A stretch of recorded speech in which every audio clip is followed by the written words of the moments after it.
to Youth Got Next, our 8th Flyover episode. Yes. I'm here today. My name is Tom Demers, youth pastor at High Street, and I'm here with... Miles Richardson. Glad to be here. And today we are going to talk about Joseph and a dream that he had. Yeah. We're skipping ahead. Last week our story was about Jacob, which is Joseph's dad. Mm-hmm. And you want to kind of tell us the background in this story, Miles? Yeah, so when we open up, we see pretty quickly that Joseph is the favorite son. He has 11 brothers, but he's the favorite. And it's made pretty clear by the fact that Joseph doesn't have to do the same amount of hard work that the brothers have to do. Nope. Joseph has this nice coat to signify that he's pretty clearly, visibly the favorite. And so there's a little bit of bad blood here. The brothers obviously recognize that Joseph is favored, and they don't like that too much. They don't like it at all. Yeah.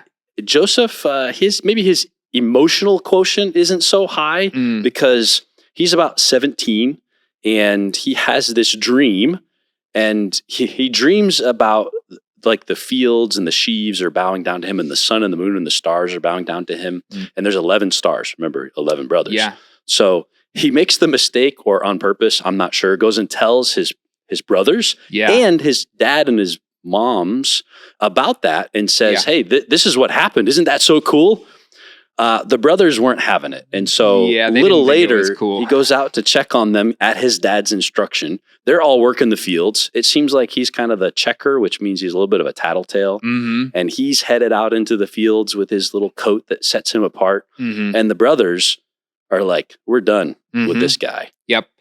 Yeah, they get fed up with the dreams and they decide we're not going to put up with this anymore. This guy thinks we're going to bow down to him. We're done. Yeah. And so Joseph makes his way out to the field to go check on the brothers, and the brothers have come up with this plan to get rid of him. They're done to the point of ready to kill Joseph.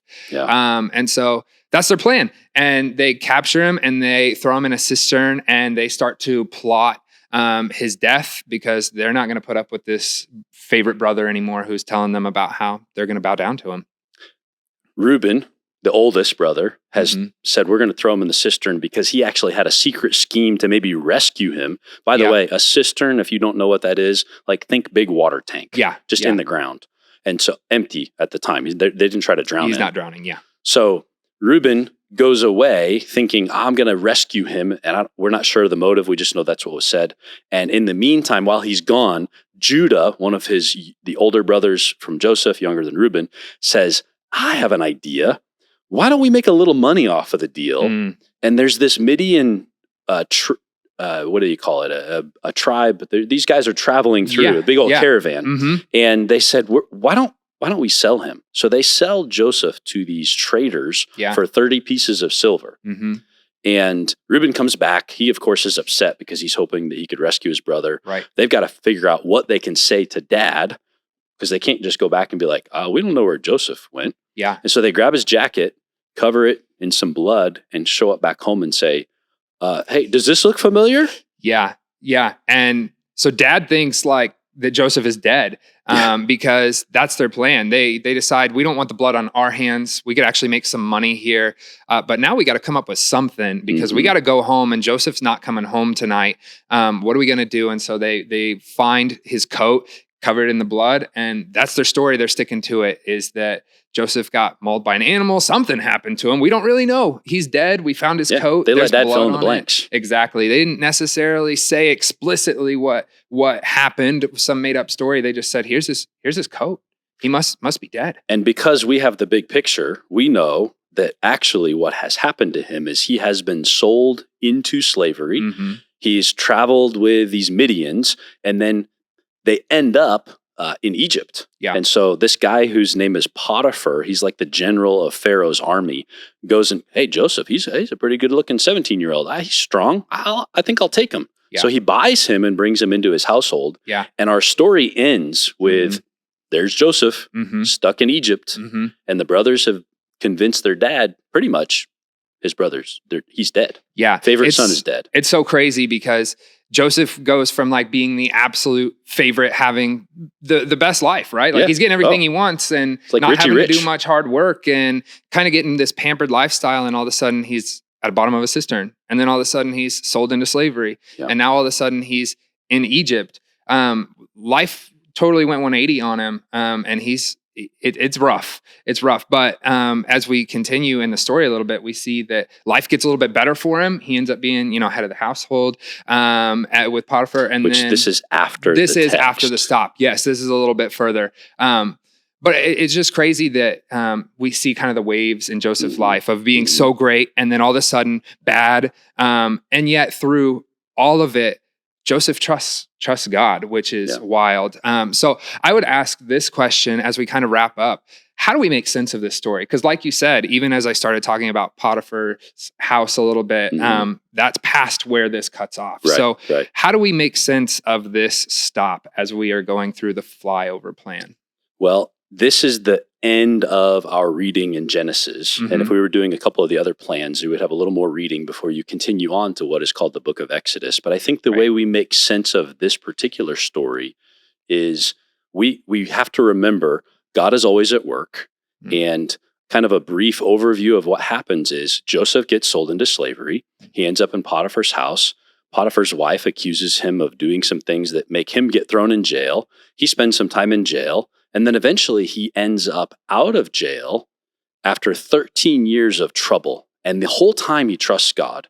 And after that time, you can go read the story for yourself, but he becomes the prime minister of Egypt. And God uses Joseph's submission and obedience to his plan such that it brings the entire family of Jacob and Israel, remember the chosen ones of God, down to Egypt during a time of famine.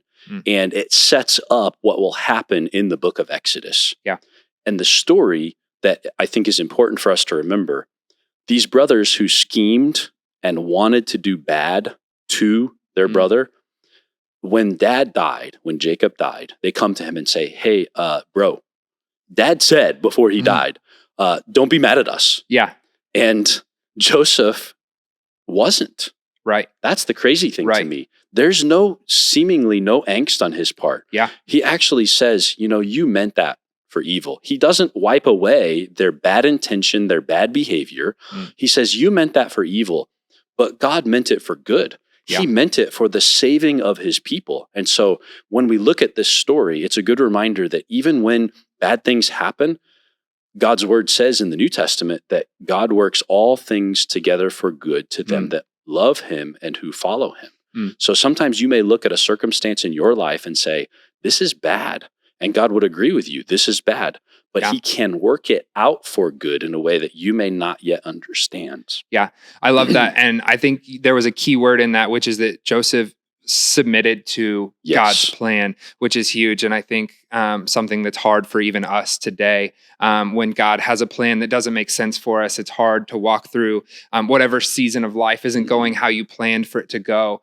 It's hard to just give that to God and say, okay, I'm submitting myself to you. God, work through this however you are going to. I know you're going to work it for good, so I'm giving it to you. That's really hard. And yet that's what we see Joseph do time and time again. And eventually we see it works out for his good. It works out in his favor. So crazy. God knows best. God does know best. So we got to let him do his work, right? We do. That's awesome. Well, thank you guys for being here for Stop 8 in the Flyover plan. Make sure to like, comment, subscribe on this video, get the notifications, and also send it to a couple people. Share it with somebody who needs to be encouraged, learn more about the life of Joseph, or maybe someone who is just looking for a Bible reading plan, because we're going to continue to do this. So, yes, we will. Awesome. Until next time. Until next time. Thanks, guys.